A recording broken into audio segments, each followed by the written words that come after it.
Ngaku terima duit 32,1 triliun rupiah dalam kurun waktu 1,5 tahun. Ex-kepala BGN, Dadan Indrayana, harus mempertanggungjawabkan uang yang sebesar ini. Kemana aja tuh mengalir duit itu? Sederet kontroversi yang dilakukan oleh Dadan Indrayana. Ini dia teman-teman, mari kita tonton sampai selesai.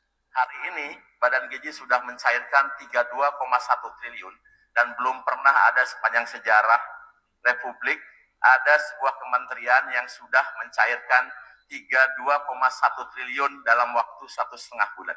Boleh sih bangga, boleh banget bangga. Kata Dadan Indrayana, belum ada satupun kementerian ataupun lembaga dalam sejarah Republik Indonesia yang mampu mencairkan dana sebesar 32,1 triliun rupiah hanya dalam kurun waktu 1,5 tahun. Tapi pertanyaannya, Bapak, kemana tuh duit mengalir? Di mana saja tuh letak-letaknya? Ini orang kan udah dicopot, dipecat oleh Presiden Prabowo, disusul ditangkap oleh Kejagung. Prabowo resmi mencopot Dadan Indrayana dari jabatan Kepala Badan Gizi Nasional. Pemerintah menyebut pergantian ini merupakan bagian dari evaluasi kinerja. Tapi, tahukah kamu, sebelum dicopot, nama Dadan memang sudah beberapa kali menjadi sorotan publik. Salah satunya muncul polemik dapur makan bergizi gratis yang disuspend namun sempat disebut tetap mendapat insentif hingga 6 juta rupiah per hari. Parah. Pernyataan ini langsung menuai kritik dan akhirnya diklarifikasi oleh BGN. Iya. Belum selesai, publik juga mempertanyakan pengadaan puluhan ribu motor listrik untuk program MBG yang nilainya mencapai ratusan miliar rupiah. Lalu ada pula proyek sistem teknologi informasi atau software MBG yang nilainya disebut mencapai 1,2 triliun rupiah. Besarnya anggaran ini memicu banyak pertanyaan dari DPR dan masyarakat. Nama BGN juga sempat terseret polemik pengadaan berbagai perlengkapan pendukung, mulai dari laptop, alat makan, hingga kaos kaki yang ramai diperbincangkan di media sosial. Di sisi lain, program MBG juga menghadapi berbagai tantangan, mulai dari kasus keracunan makanan hingga persoalan operasional di sejumlah dapur. Kini, Dadan sudah dicopot. Pertanyaannya, apakah pergantian pemimpin ini akan membuat program makan bergizi gratis berjalan lebih baik? Tulis pendapat kamu di kolom komentar dan follow untuk update berita ekonomi dan politik terbaru. Sejumlah data kontroversi yang dilakukan oleh Dadan Indrayana selama beliau ini menjabat sebagai kepala BGN disoroti terus oleh netizen, disoroti terus oleh masyarakat Indonesia. Kok gede-gede banget itu anggaran, kemana aja tuh ngelir? Kok triliunan, miliaran rupiah, ratusan miliaran rupiah. Tapi dampaknya ke masyarakat, dampaknya ke program ini nihil. Waduh. Dadan Indrayana diharuskan mempertanggungjawabkan uang rakyat. Dicerita bahwa 19.000 sapi dipotong tiap hari, tapi tidak pernah kita lihat daging di MBG. Maka dede sekalian, kalau mau memperbaiki dirimu, tidak usah kau cari muka sama manusia. Tidak usah kau menjilat. Lebih baik kau tempa dirimu dengan ilmu, biar Allah yang tunaikan janjinya. Saya angkat derajatmu. Dengan catatan apa? Dua hal yang tidak bisa dipisah. Iman, ilmu. Karena kalau ada orang punya ilmu, tidak punya iman, bahaya Pak. Bahaya. Kalau dia punya ilmu, cerdas menghitung, cerdas berdagang, cerdas berkali-kali, tapi tidak punya iman, maka MBG yang 10.000 pun masih dikorupsi. Dicerita bahwa 19.000 sapi dipotong tiap hari, tapi tidak pernah kita lihat daging di MBG. Ini bahaya. Kalau tidak punya iman, maka orang berilmu kalau tidak punya iman, bahaya.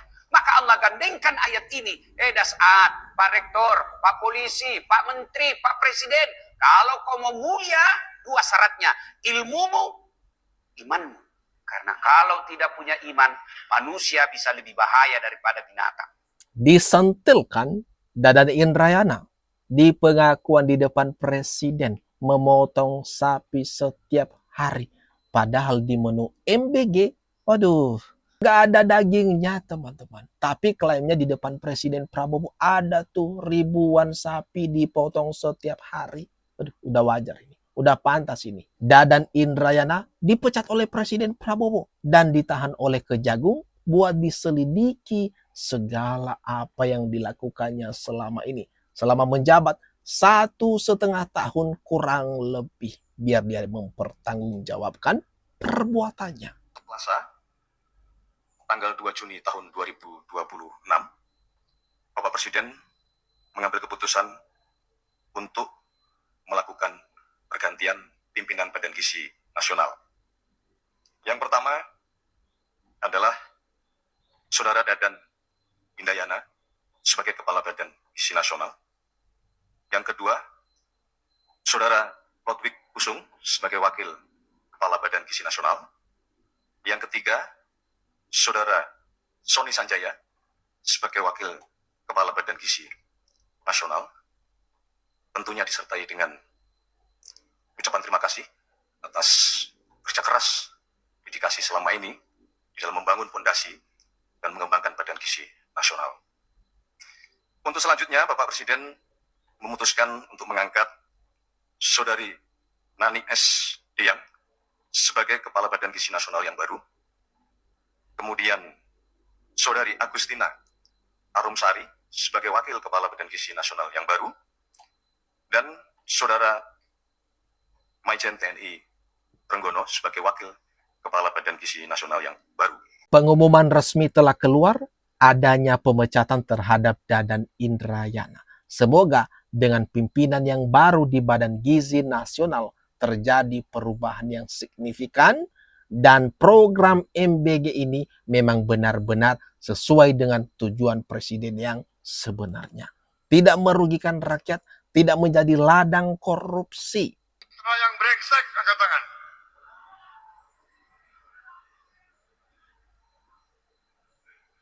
Nggak ngaku ya, waktu saya minta mitra yang brengsek, nggak ada yang angkat tangan ya, sudah ya. Gue udah warning lo ya, angkat tangan mitra-mitra.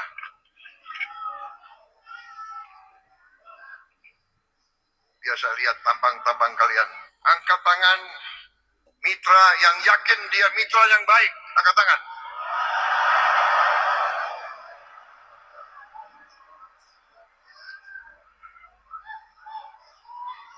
Oke, turun mitra yang baik. Turun mitra yang baik. Mitra yang brengsek, angkat tangan, angkat tangan.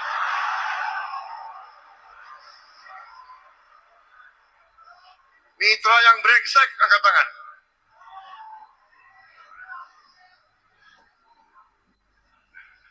Nggak ngaku ya. Saudara-saudara, kalaupun saudara mitra yang brengsek tapi tidak mau ngaku, saya beri kesempatan.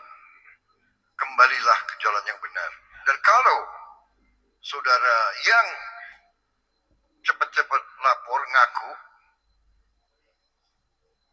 insya Allah selamat.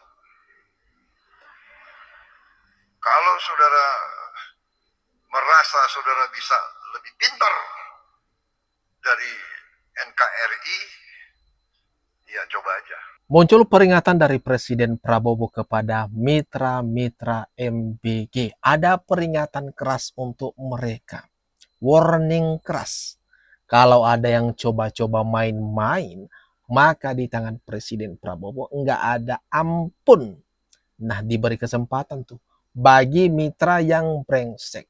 Kalau udah brengsek, kemudian nggak ngaku, tapi coba hentikan, maka selamat. Kembali ke jalan yang benar. Diampuni oleh Presiden Prabowo. Tapi kalau dilanjutin, bakalan disikat habis tuh.